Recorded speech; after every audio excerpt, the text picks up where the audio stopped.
இவன் வேணும் இதுதான் இது காட்டுறதுக்கு தான் நான் உங்களை கூப்பிட்டதே இவனை காட்டுறது. நீ மைக்கிறா போடா.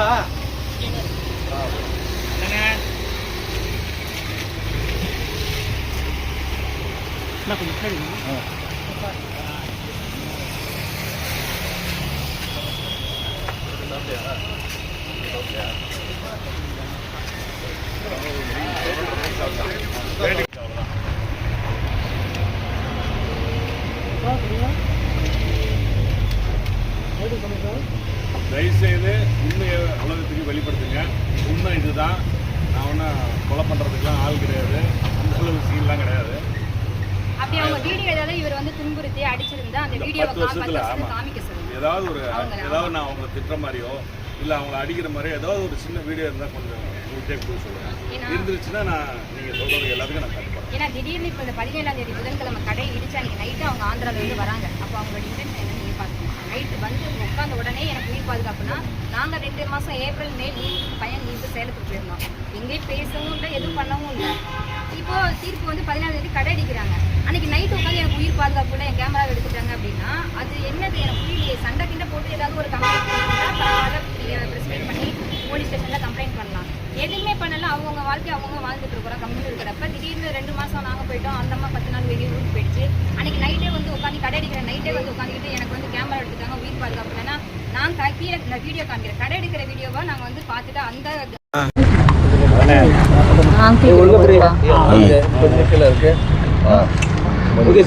எல்லாருக்கும் வணக்கம். நான் வந்து எல்லாருக்கும் வணக்கம். நான் உங்கள் சரவணன். இது எதுக்கு இந்த சந்திப்புனா, என்னுடைய முதல் மனைவி வந்து ஒரு 2-3 நாளாக யூடியூப்பில் வந்து போலீஸில் வந்து என்னை வந்து கொலை மிரட்டல் விடுக்கிறாரு, எனக்கு உயிர் பாதுகாப்பு கொடுங்கன்னு சொல்லி மௌலிவாக்கம் ஸ்டேஷனில் வந்து கம்ப்ளைண்ட் கொடுத்துருக்காங்க. நான் இவங்களோட வாழ ஆரம்பித்து 12 வருஷம் ஆகுது. எனக்கு வந்து ஒரு பையன் இருக்கான். இவன் பேர் தீரஜ் கிருத்திக். இவன் வந்து 4ஆவது படிக்கிறான். இவனுக்கு 9 வயசு ஆகுது. என்னடா 9 வருஷமாக இந்த 12 வருஷமாக எதுவுமே பேசாமல் இருந்துட்டு இப்போ வந்து புதுசாக ஒரு கேஸ் கொடுக்குறாங்க. அதையும் இந்த ஊடகங்கள் வந்து எடுத்து போட்டு சரவணன் வந்து கொலை முயற்சி பண்ணுறாருன்னு நியூஸில் 2 நாளாக நியூஸில் ஹாட் நியூஸாக போயிட்டுருக்கு. அதெல்லாம் இல்லை, அப்படிலாம் நான் வந்து கொலை பண்ணிவிட்டு இவனை விட்டுட்டு நான் போய் ஜெயிலெலாம் கழித்திக்க முடியாது. அந்த மாதிரி எண்ணங்கள்லாம் எனக்கு எதுவும் இல்லை. அவங்களுக்குலாம் உயிருக்கெலாம் எந்த விதமான என்னால் எந்த பிரச்சனையும் வராது அப்படின்னு சொல்கிறதுக்காக முதல்ல. அதுக்கப்புறம் வந்து 2வது, எனக்கு இப்படி ஒரு பையன் இருக்கான், எனக்கு இப்படி ஒரு பொண்ணு என் கூட இருக்கா. நான் ஒரு அமைதியான வாழ்க்கை வாழணும்னு நினைக்கிறேன். எங்கிட்டேருந்து எப்படியாவது பணத்தை அபகரிக்கணுன்றதுக்காக அவங்க செய்கிற முயற்சிகளில் நான் கோர்ட்டில் கேஸ் போட்டுருக்கேன். நான் வந்து இது கேட்டிருக்கேன், டைவர்ஸ் கேட்டிருக்கேன். அவங்க என் மேலே வந்து எதிர்த்து ஜீவனாம்சம் கேட்டிருக்காங்க. அது வந்து இப்போ கீழ்கோர்ட்டில் வந்து மாதம் 1 லட்ச ரூபா கொடுங்கன்னா வந்து இல்லை, நான் அப்பீல் அப்பீல் போட்டிருக்கேன். அது இல்லாமல் என்னோடய மேலே வந்து 2 வீடு இருக்குது. நான் ஃப்ளாட்டில் 2 வீடு வச்சுருக்கு. வந்து கீழே கார் பார்க்கிங் இருக்குது. அந்த கார் பார்க்கிங் வந்து ராமமூர்த்தின்ற ஒரு நபர் வந்து அதை அபகரிக்க முயற்சி பண்ணுறாரு. அந்த ராமமூர்த்தி தான் இவளுக்கு சொல்லிக் கொடுத்து, என்னுடைய இந்த முதல் மனைவிக்கு சொல்லிக் கொடுத்து இவ்வளோ பிரச்சனையும் காரணம் அவர் தான் இந்த ட்விஸ்ட் வேலையை பண்ணதை. இப்போ வந்து அதுவும் கோர்ட்டில் போய் எனக்கு இந்த நண்பர் வந்து மணி வந்து லாயர், என்னோடய லாயரை ஜெயிச்சு கொடுத்துட்டாரு. நான் வந்து 17ஆம் தேதி காலையில் அந்த கடையை வந்து கவர்மெண்ட்டே அடித்து உடச்சி எல்லாத்தையும் எடுத்து என் கையில் கொடுத்துட்டாங்க. ப்ராப்பர்ட்டி என் கையில் கொடுத்துட்டாங்க. அது வரைக்கும் போயிருந்த அந்த அம்மா வந்து திடீர்னு கிளம்பி வந்து மத்தியானம் 3 மணிக்கு வந்து என் உயிருக்கு ஆபத்து, என் கேமராவை எடுத்துட்டாங்கன்றாங்க. அதனால் வந்த பிரச்சனை தான் இப்போ நான் வந்து இங்கே வந்து நிற்கிறேன். அது மட்டும் இல்லாமல் எனக்கு வந்து என்னோடய லாயருக்கு இந்த நேரத்தில் ரொம்ப தேங்க்ஸ் சொல்லணும். நான் அப்பீல் போயிருக்கேன். வேறு என்னடா சொல்ல விரும்புகிற? சொல்லு, நீ சொல்லு. இந்த கடை வந்து கார் பார்க்கிங். ஒரு நிமிஷம், நீ வந்து சொல்லு சொல்லு சொல்லு சென்ட்ரவா நீல்வா சொல்லு. நீ சொல்ல விரும்புறத அழகா சொல்லிடு. இந்த லாஸ்ட் டைம் வந்து பாத்தீங்கன்னா முதல்வர் தனிப்பிரிவில் இவங்க இந்த வீடியோ கொடுத்துருக்காங்க. என்னன்னா இந்த கார் பார்க்கிங் கேட்பதற்கு இவருக்கு வந்து உரிமை இல்லை, இவர் வந்து ரவுடி பண்றாருன்னு ஆல்ரெடி நீங்களே இந்த யூடியூப் சேனல் எல்லாமே வந்து இவங்க ஒரு பேட்டியில வந்து சொல்லியிருந்ததா பார்த்துருப்பீங்க.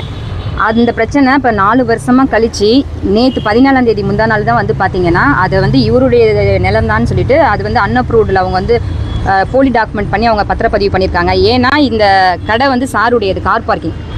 அவங்க பண்ணது ஃபோர்ஜரின்னு சொல்லிட்டு நிரூபணமாகி இப்போ வந்து இடிக்கிற சமயத்தில் அவங்க அந்த ராமமூர்த்திங்கிறவர் சாருடைய அந்த ஃப்ரெண்டு, அவருடைய ஃப்ரெண்டாக இருந்து அவர் வந்து போலி டாக்குமெண்ட் பண்ணி அவங்க ஒய்ஃப் பேரில் அந்த கடையை வந்து டாக்குமெண்ட் பண்ணது. அந்த 4 வருஷமாக கேஸ் முடிஞ்சு இப்போ வந்து சார் பக்கம் வந்து தீர்ப்பான பிறகு திடீர்னு அவங்க 10 நாள் கழிச்சு வந்து பார்த்தீங்கன்னா இது வந்து சார் வந்து கொலை மிரட்டல் விடுறாங்க அப்படின்னு சொல்லிட்டு இப்போ அவங்க வந்து எதுவும் பண்ண முடியல, அந்த எதிரிகளை எதுவும் பண்ண முடியல.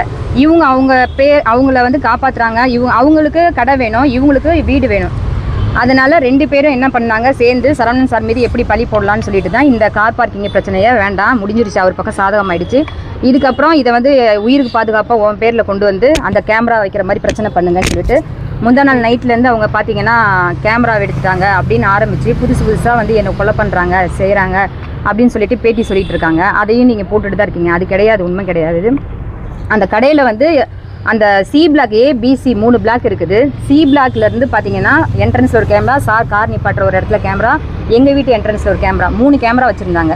அந்த 3 கேமராவும் பார்த்தீங்கன்னா இப்போ தொட்டால் ஆல்ரெடி அந்த அம்மா எல்லாத்துக்குமே கேஸ் போயிட்டே இருக்குது, சும்மா போய் கம்ப்ளைண்ட் பண்ணிகிட்டே இருக்குதுன்னு சொல்லிட்டு வேண்டாம் விட்டுரு, வச்சுக்கிட்டு ஓகே அப்படின்னு சொல்லிட்டு விட்டுட்டுங்க. சார் எங்கே போகிறாங்க, எங்கே ஷூட்டிங் போகிறாங்க, எப்படி என்ன பண்ணிகிட்டு இருக்காங்க எல்லாத்தையும் இவங்க பார்க்கறது மட்டும் இல்லாமல் எங்களோட எனிமீஸ் அவங்களே எல்லாமே வாட்ச் பண்ணி பார்த்துட்டு தான் இருந்தாங்க. இத்தனையும் சகிச்சுக்கிட்டு நாங்கள் வந்து வாடகை வீட்டில் தான் இருந்தோம். அந்த அம்மாவுக்கு சொந்த வீடை வந்து கொடுத்துட்டு நீங்கள் இருந்துக்கோங்க அப்படின்னு சொல்லிட்டு நாங்கள் போய் வெளியே தனியாக வாடகை வீட்டில் தான் இருந்துகிட்டு இருந்தோம். இந்த பிரச்சனை காரணமாக தான் வந்து இப்போ ஒரு 4 வருஷமாக வந்து இருக்கிறோம் இந்த கடை பிரச்சனை. ஏன்னா இந்த அம்மா வீடு வேணுங்குது, அவர் கடை எடுத்துக்கிட்டாரு. சரி, நமக்கு சாருக்கு வேறு வீடு கிடையாது, சென்னையில் இந்த ஒரு வீடு மட்டும்தான் இருக்குது. சரி, இங்கே இருந்து சரி பண்ணலாம் அப்படின்னு சொல்லிட்டு இருக்கிற இடம் வந்து பார்த்திங்கன்னா நாங்கள் எங்களை விட அவங்களுக்கு ஸ்பேஸ் அதிகமாக தான் இருக்குது. ஸ்பேஸ் கொடுத்து நல்லா வந்து 10 லட்சம் பணம் கொடுத்து நீங்கள் இருந்துக்கிறதுக்கு எல்லா வசதி செஞ்சு கொடுத்து சார் பேரை யூஸ் பண்ணி தான் எல்லாமே அவங்களுக்கு வந்து பார்த்தீங்கன்னா ஹெல்ப் பண்ணிட்டு இருக்காங்க எல்லாரும். அப்படியே சரி ஓகே இருந்துக்கிட்டோம் அப்படின்னு சொல்லிட்டு விட்டுட்டோம், நாங்கள் விட்டோம். இப்போ வந்து பார்த்தீங்கன்னா திடீர்னு வந்து கொலை மிரட்டல் பண்ணுறாங்க, கேமரா எடுக்கிறாங்க அப்படின்னா அந்த கேமரா நாங்கள் எடுக்காத சொல்லலை. அங்கே வந்த கவர்மெண்ட் ஆஃபீஸர்ஸ் என்ன சொன்னாங்கன்னா, இந்த எலக்ட்ரிக்கல் திங்ஸ் எல்லாமே கடை இடிக்க போகிறோம், டெமாலிஷ் ஆக போது, நீங்கள் எல்லாமே எடுத்துருங்க, ரிமூவ் பண்ணுங்க அப்படின்னு சொன்னதுனால தான் நாங்கள் அடுத்த நாள் காலையில் அந்த கேமராவை கழட்டுறோம். அங்கே எங்கள் கேமராவும் இருந்துச்சு, கழட்டியாச்சு.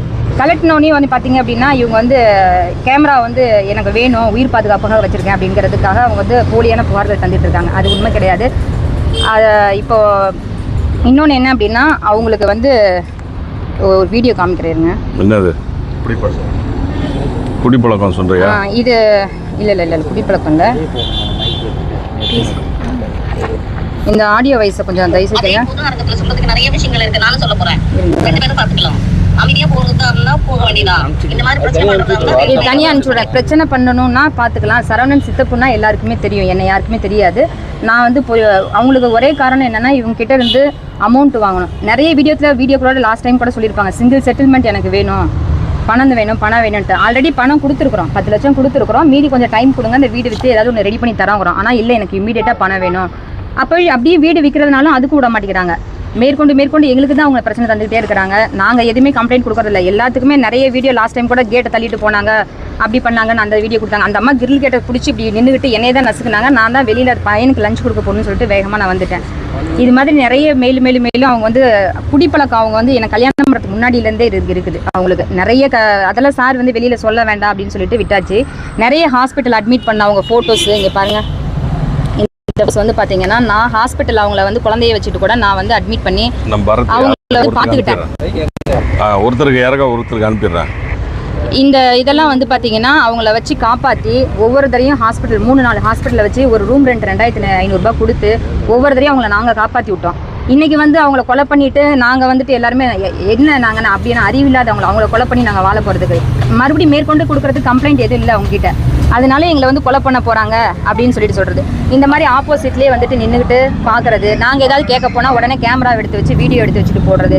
மாங்காடு ஸ்டேஷனில் இது மாதிரி 1008 கம்ப்ளைண்ட் கொடுத்துட்டாங்க. ஒவ்வொருத்தையும் சரி வேண்டான்ட்டு சார் வந்துட்டு ஒர்க் இருக்குது, நம்ம வந்து அந்த அம்மா ஒர்க் இல்லை, நைட்டு 10 மணி ஆனாலும் வெளியில் வந்துட்டு போயிட்டு பேக் மாட்டிட்டு வந்துட்டு ட்ரிங்க்ஸ் போட்டுட்டு வேணும்னே வெளியில் சேர் போட்டு உட்காந்துட்டு வீடியோ எடுத்துகிட்டு இருக்கிறாங்க.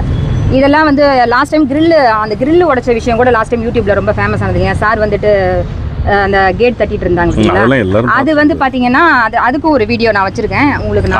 அவங்க வந்து வெளியிலேயே செயின் போட்டு எல்லாம் கட்டிக்கிட்டு நின்றுட்டு இருந்தாங்க. சாரை பார்க்கறதுக்கு நிறைய செலிபிரிட்டிஸ் வீட்டுக்கு வருவாங்க. அதுக்காக இதை இங்கே வைக்காத, நீ எடுத்துக்கோ எடு அப்படின்னு சொல்றத அதுக்கு ஒரு கேமரா வச்சு அதுக்கு ஒரு கம்ப்ளைண்ட்டாக கொடுத்துட்டு இருந்தாங்க. சரி, அடுத்தது அவ்வளோதான். இது மாதிரி நிறைய வந்து என்ன சொல்ல பார்த்தீங்கன்னா விரும்புற? மேற்கொண்டு சார் மேலே இந்த மாதிரி கம்ப்ளைண்ட் தரத நீங்களும் வந்து தெரியாம சார் கொலை பண்ண போறாரா, சரவணன் ஃபர்ஸ்ட் ஒய்ஃப் அப்படின்னு போட வேண்டாம். அந்த மாதிரி கொலை பண்ற ஐடியாவில் நாங்கள் கிடையாது. அவங்கள வீடு கொடுத்து காசு கொடுத்து இன்னும் சரவணன் சார் பாதுகாப்புல தான் அவங்க வந்து இருந்துட்டு இருக்காங்க. என்னோட வீட்டில் தான் இருக்காங்க. என்ன நான் தான் அந்த வீட்டுக்கே லோன் கட்டிட்டு இருக்கேன். இன்னும் 36 லட்சம் லோன் இருக்கு. 2 வீடு என்னது தான் என் பேர்ல தான் இருக்கு. நம்ம சிஎம் செல்ஃப் பிரிவுல போய் சொன்னாங்க, நான் தான் அந்த வீட்டுக்கு லோன் கட்டுறேன் அப்படின்னு சொல்லிட்டு. அவங்க கிட்ட சொல்லுங்க அந்த லோன் யார் கட்டுறாங்க சார். நீங்க கம்ப்ளைண்ட் கொடுத்தீங்க, போலீஸ் என்ன சொல்லியிருக்காங்க? போலீஸ் வந்து நான் இந்த மாதிரி சொல்லுங்க சார். நீங்க புகார் கொடுத்துருக்கு. அவங்க வந்து சிசிடிவி ஃபுட்டேஜை வந்து எடுத்ததை திரும்ப வந்து வைக்க சொல்லியிருக்காங்க, வச்சுட்டாரு. சிசிடிவி ஃபுட்டேஜ் வந்து பார்த்தீங்க அப்படின்னா ஆக்சஸ் எல்லாமே 3வது பிளாக்ல இருக்கு. இவங்க வந்து மனைவின்னு சொல்றாங்க. இவங்களுடைய டிவிஆர் எல்லாமே இவங்க வீட்டில் இருக்கணும். பட் ஆனால் டிவிஆர் பார்த்தீங்கன்னா ஃபுல் அண்ட் ஃபுல் வந்து 3rd பிளாக்ல இருக்கு. அங்கேருந்து இன்னொரு ஆள் இவரோட தான் கண்காணிக்கிறாங்க. இது தேவையில்லாத ஒரு விஷயம் தான். புகார் கொடுத்துருக்கோம். இன்ஸ்பெக்டர் ஈவினிங் வந்து வெரிஃபிகேஷன் பண்ணிட்டு அதை ரிமூவ் பண்ணுறேன், நான் என்ன ஆக்ஷன் எடுக்க முடியும் எடுக்கிறேன்னு சொல்லியிருக்காங்க. அதே மாதிரி டெஃபமேஷன் ஃபைல் பண்ணுறதுக்கும் வந்து ரெடி பண்ணி வச்சுருக்கோம். நெக்ஸ்ட் ஃபைல் பண்ணுற மாதிரி பிளான் இருக்குது. ஆல்ரெடி ஏற்கனவே 3 கேஸ் அவங்க போட்டிருக்காங்க. ஒரு MC 1 போட்டிருக்காங்க, DVC 1 போட்டிருக்காங்க, கிரிமினல் MP 1 போட்டிருக்காங்க. இது எல்லாமே வந்து ஆல்ரெடி பெண்டிங்கில் கோர்ட்டில் இருக்குது. சார் ஒரு டிவோர்ஸ் ஃபைல் பண்ணியிருக்காரு. இதெல்லாம் மீதி போக வந்து அவங்க தேவையில்லாமல் வெளியில் வந்து திரும்ப அவரை பற்றி அவதூறாக பேசுறதுனால நீதிமன்றத்தில் வந்து பெண்டிங் இருக்கும்பொழுது இதெல்லாம் பண்ணுறேன்னா கண்டெம்ட் ஆஃப் கோர்ட். அதனால் வந்து டெஃபமேஷன் ஃபைல் பண்ணது ரெடி பண்ணிட்டு இருக்கோம். இதுக்கு மேலேயும் பேசக்கூடாதுன்றதையும் அதோட புகாராகவும் காவல் நிலையத்தை கொடுத்துருக்கோம். அது சம்பந்தமாக வந்து விசாரணை பண்ணேன்னு சொல்லியிருக்காங்க. என்ன புகாரில் வந்து இந்த அடிப்படையில் வருதுன்றதை பார்த்துட்டு முடிவெடுக்கலாம். அப்புறம் இன்னொன்று விஷயம் என்னன்னா, சார் வந்து அவங்களுக்கு வந்து 3வது கணவர். இதை வந்து நீங்க சொல்லிருங்க வெளியில. சொல்லு 3வது கணவர் அவங்களுக்கு எல்லாமே இந்த டாக்குமெண்ட் சார் அது எங்க கொடுக்கலாம். அதுல எல்லாமே பார்த்துட்டு அவங்களுக்கு ஆல்ரெடி திருமணம் மேரிட் ஆயிடுச்சு. சார் வந்து 3வது கணவர். அதுவும் இல்லாம அவங்க வந்து குடிப்பழக்கத்துக்கு அடிமையாகி ரொம்ப நிறைய ஹாஸ்பிட்டல்ல காப்பாற்றி விட்டு நாங்க தான் அவங்களால நிறைய மன உளைச்சலுக்கு ஆளானோம். இது வரைக்கும் வெளியில சொல்லாம இருந்த விஷயம் அதுதான். இப்போ வந்து என்னன்னா தேவைப்பட்ட நான் வீடியோஸும் தரேன், எல்லாம் தரேன்.